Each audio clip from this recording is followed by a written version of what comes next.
Welcome to Chillin' 101. We hope this video helps. You start by assessing the glare.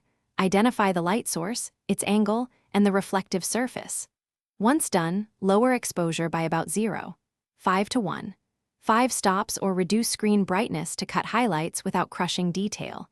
Make sure to insert a polarizing filter for camera work or hold a diffuser between the light and subject to scatter harsh beams.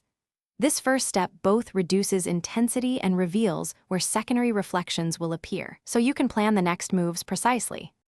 Next, you tweak geometry. Shift the camera or light by 15 to 45 degrees to move specular highlights out of frame or onto less conspicuous areas. While doing this, add flags or black cards to block stray beams that create hotspots. Think of them as surgical tools for shaping light.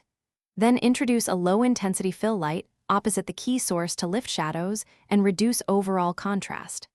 By combining angle adjustments, subtraction, and gentle fill, you control both visibility and texture. Finish by verifying results on a live view or calibrated monitor at full size. You want to see remaining hotspots clearly.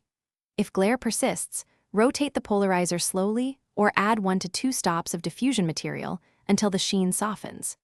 Make sure to retest after each tweak so you learn cause and effect. Troubleshoot by repositioning the problematic highlight, testing only one change at a time, or swapping to a different light source. This methodical approach gets you glare-free images without guesswork. Thanks for watching. Consider subscribing if we helped you.